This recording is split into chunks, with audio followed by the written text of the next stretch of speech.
This coming Shavuot, many of us will be reciting Yizkor for our loved ones.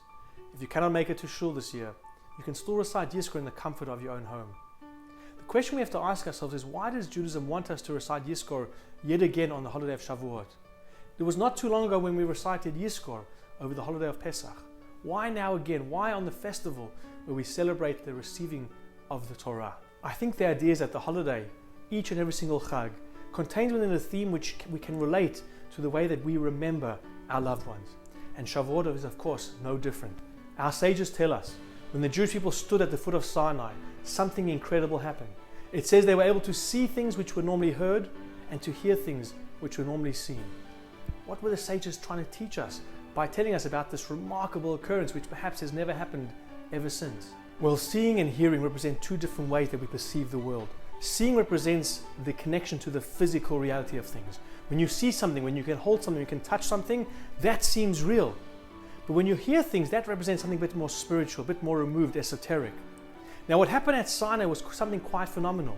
The Jewish people were able to see things which were normally heard, which means they were able to tell the real truth of the existence of this world, which is the spiritual, which is godliness. Normally in this world, this material, physical world, the material seems real. Godliness seems removed, and perhaps even bringing people to not even believe in God. They saw the complete difference, the complete truth. They were able to hear things which were normally seen, which means the physical was no longer important, was no longer reality. The reality was the spiritual, the keen sense of awareness, what is really existing in this world. When we lose a loved one, it's a very painful and traumatic experience. It feels like that person has been taken from us forever. We cannot see them anymore, we cannot touch them, we cannot hear them, we cannot speak to them, they cannot embrace them any longer. And yes, it is very traumatic, it is very difficult that they can no longer be there with us in the physical sense. But comes the holiday of Shavuot and says, we want you to recite Yizkor, but we want you to recite Yizkor with the theme of the holiday. And what's that theme? That the Jewish people at the foot of Sinai understood a reality, which is that the spiritual is in essence what is really true. The physical is just but temporary.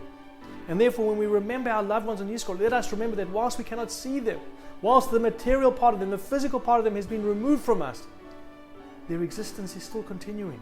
They are still with us spiritually. That is what is real. The Jewish people were able to see what is normally heard. They could see the truth. They could see the reality of existence. I know this is a difficult message for us to really feel and comprehend. It's painful that our loved ones are no longer here with us physically. But this Yizkor, let us try and remember them in the sense of the holiday of Shavuot. Let us try and feel their presence. Let us try and remember that their existence is continuing, that they are certainly here with us. Yes, we cannot see them, but the Jewish people in Sinai were able to see things which are normally only heard. Let us perceive them in the sense that we understand that that is the true reality. And hopefully it will bring us a lot of comfort, and of course hopefully bring them a lot of comfort too. Let us all celebrate this Shavuot in a beautiful, healthy and spiritual way. Let us remember our loved ones in the way that the holiday demands. Let us be there together with our loved ones in the spiritual sense. Let us take on a special mitzvah, special good deeds, give charity in their memory, and in doing so they will continue to live on within our hearts, within our minds, and of course hopefully continue to have an elevation in the highest worlds above. Wishing you and yours a very beautiful, healthy and joyous festival of Shavuot.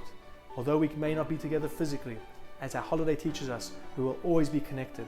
No matter what the physical reality is, the spiritual essence, the spiritual connection will certainly always live on. Chag Sameach and a beautiful holiday ahead.